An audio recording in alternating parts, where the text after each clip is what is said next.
श्री गुरुचरित्र कथासार अध्याय 23. स्वामींच्या गाणगापुरातील राहण्यामुळे त्या गावातही त्यांची कीर्ती लवकरच पसरली होती. विशेषतः ब्राह्मणाची वांज म्हैस रोज दोन्ही वेळा व्यवस्थित दूध देऊ लागली. हे ऐकून लोकांना नवलच वाटत होते.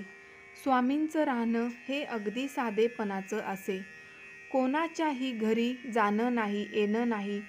तरीसुद्धा त्यांच्या कीर्तीची माहिती तेथील राजाला इतरांकडून कळली होती. राजा गुणी होता, श्रद्धाळू होता. तो संगमावर भीमा व अमरजा या दोन नद्या जेथे मिळतात त्याला संगम हे नाव येथे पडले गेले आहे. स्वामींचं दर्शन घेतलं, त्यांना भक्तिभावानं वंदन केलं, हात जोडून प्रार्थना केली.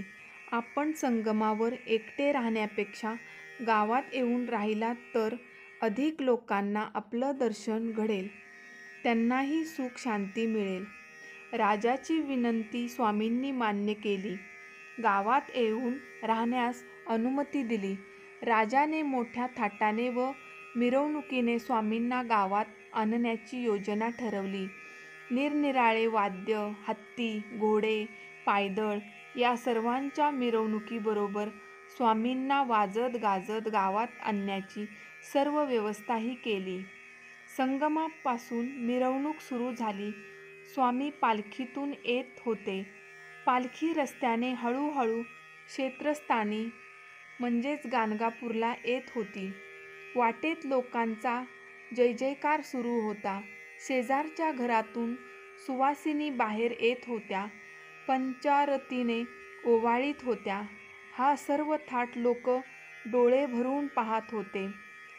याच रस्त्यावर एका बाजूला एक ओसाड घर होतं. त्या घरात एक ब्रह्मराक्षस राहत होता. तेथून जाणारा कुणीही माणूस त्याला दिसला तर तो त्याला मारून टाकी, त्याचं मांस खाई, म्हणून या वाटेने फारसे कोणी जातही नसत. लोकांना त्या भयंकर राक्षसाची भीती वाटत असे. ब्रह्मराक्षस ज्या पडक्या घरात राहत होता तेथून मिरवणूक पुढे जात असलेली त्याने पाहिली. तो राक्षस तळमळीने पुढे आला. त्याने स्वामींना नमस्कार केला व आपला उद्धार करा अशी त्याने प्रार्थना केली. स्वामींनी त्याच्या मस्तकावर आपला कृपाहस्त ठेवला. त्याचं राक्षसी रूप लगेच पालटलं व तो सामान्य माणसासारखा दिसू लागला.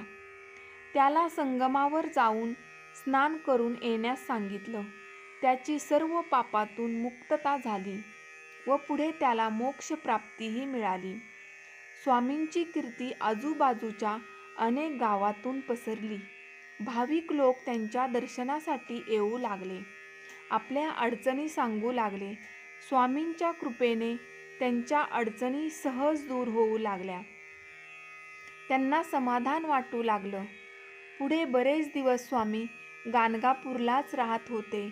मात्र नित्यनेमाने ते संगमावर स्नान संध्या करण्यात जात असत. नंतर परत येऊन ध्यानधारणा चालू होत असे. आजही गाणगापूर क्षेत्राचं दत्तभक्तांना फार महत्त्व वाटतं. माघ महिन्यातील वद्य प्रतिपदेला त्या ठिकाणी खूप मोठी यात्रा भरते. दूरदूरच्या गावातून अनेक भक्त दर्शनाला येतात. स्वामींच्या पादुकावर अभिषेक करून घेतात. सर्वांना त्या उत्साहात प्रसाद भोजन देण्याची प्रथा अजूनही चालू आहे. काही भाविक या उत्सवापूर्वी 1 आठवडा तेथे येऊन राहतात. 7 दिवसात गुरुचरित्राचा सप्ताह करतात. ब्राह्मण सुवासिनींचं दाम्पत्य जेवू घालतात. परिस्थितीनुसार पादुकांपुढे दक्षिणा ठेवतात. नंतर ते आपल्या गावी परत जातात. गृहपीडा, पिशाचबाधा करणी अशा प्रकारच्या भोगातूनही आलेल्या भाविकांना या ठिकाणी ठराविक दिवस उपासना केल्यावर त्या बंधनातून मुक्त झाल्याचेही अनेक अनुभव आहेत. जय जय रघुवीर समर्थ.